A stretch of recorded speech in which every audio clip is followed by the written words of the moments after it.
Welcome back to NBS Konnect. You're still watching your very show. Today I'm at the Innovation Village with very interesting people, Birungi, Hiromath, and Japheth. So the Innovation Village has recently had Innovation Week that was ongoing in Ntinda, and I just want these guys that I'm with to give you a couple of insights. But allow me start with Birungi on the far right. Hello, how are you? How are you? I'm good. Yeah, so tell us about yourself. I'm the Goodwill Ambassador of Uganda to India. Okay. So I consider myself responsible for the connections that I make between Uganda and India. Okay. And I take that responsibility with full responsibility. And since we are talking on innovation and technology, there's just very small point I'll quickly share and then transfer it to the experts in the field. For me, innovation can only happen in an environment, an atmosphere of bliss. And for me, Uganda is a cradle of bliss. So I see most of the innovations actually happening here because this is just such an apt environment for innovations to take place. After the environment comes the introspection. Okay. From introspection comes the perspective. From the perspective comes the synergy, and from the synergy comes the innovation. Okay. So I please urge all young, because Uganda is the youngest country in the world today, I urge all young Ugandans to please make full use of this bliss, this environment that you are in, and introspect first, that who are you innovating, then build a perspective on your introspection, then synergize, and then innovate. Thank you. Thank you very much. So she gave us a download on that. Now let's just jump straight into the nitty-gritty. Japheth, I'll start with you. Briefly tell us about the Innovation Village and the Innovation Week, and why you guys decided to do it. Thank you, Danzi. So the Innovation Village is a destination young entrepreneurs call home. Okay. If I'm old, I can't come. It's a destination entrepreneurs call home. Okay. We built the village because we have this fundamental belief that the way we're building innovators and entrepreneurs is wrong.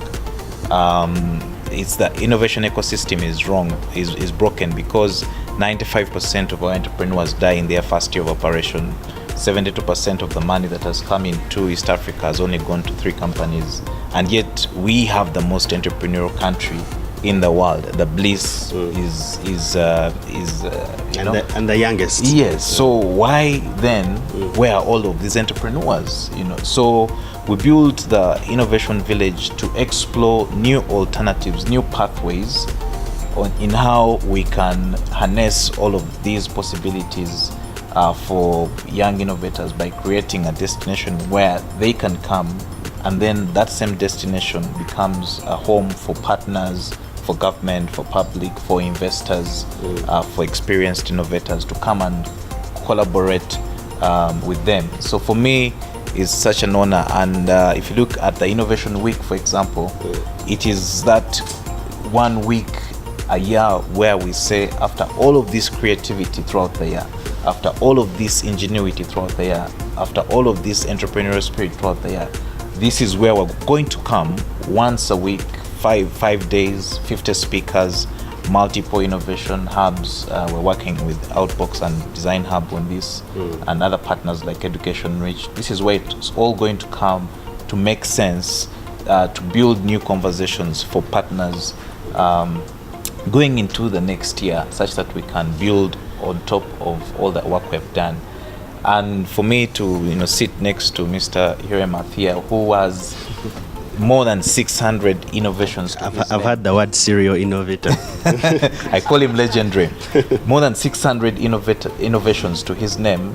He must release 2 innovations a month. Okay. That I only thank Birungi for creating that connection, because it's going to lead to so many possibilities. Yeah. Okay. So briefly, Mr. Hiromath, just tell us about yourself, and what should someone do if they want to follow in your footsteps, or should they lead their own path anyway? The best part of being an innovator is you don't need to go to a school. Okay. You need to go to a school to learn about the process to put into the innovation. most innovation happens on the streets and around you. Okay. There are hundreds of problems to be solved. Take Uganda for example. A network of micro enterprises operating on innovations. That is all on an innovation. Not innovation is not an enterprise by itself, but on an innovation if a network of micro enterprises are operating. The kind of strength it can provide in the upward chain is something superb. Countries generally push innovations from the top to the bottom, but I say you push it from the bottom to the top. And is that a good formula? Is it working? It's a fantastic formula. Economically, if you really ask me, if the people at the BOP are empowered with sufficient, they have a kind of an income which they are very happy to go about with. They are empowered with this income with their daily wages guaranteed and their money guaranteed. You will see a fantastic upswing coming up because they are going to add into the supply chain, totally upwards. Interesting. So could you just tell us about a bit of some innovations that you've done, like some that stand out? Like say for communication, we have mobile solar battery chargers, which like your mobile phones, you need a charger for it. A lot of people in the rural areas are losing out on communication because they need to go to far off places to get their phones charged. And for them, the phone is an essentiality. What they talk is all sense on the phone. Okay. So they need it for their daily living. So we have charging stations which go locally into the village, into a fair, into a market, anywhere.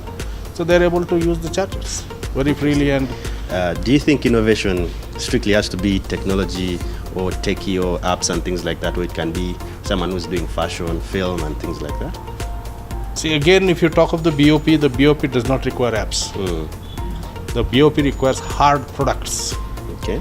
Functional. Some functional hard products.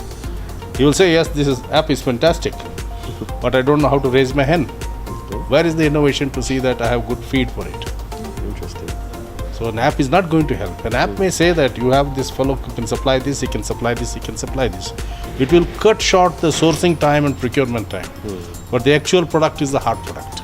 Interesting. So Japheth, if I may ask, like as we conclude, the people, the team that you have here, are they equipped to carry these ideas to another level? Do you promise to always bring people of such insight to them to take them to the next level? Yeah, thank you for the question. That's why we set out in the first place to build the Innovation Village, to create a destination where conversations like this can begin taking up. And one mistake we probably make is thinking that innovation is a switch on, switch off light exercise. It takes time, it takes patience, it takes frustration, it takes mentorship. And we are happy that since we, inception under 2 years, we've managed to bring 2,000 entrepreneurs together. We've managed to bring various thought leaders to explore how we can all begin working together to build that Ugandan entrepreneurial spirit we all believe in. Thank you very much. I honestly commend the job that you guys do. I used to hear the name around, but now it feels good to be part of that family. Yeah, so thank you very much. Thank you for watching NBS Konnect. Keep it real.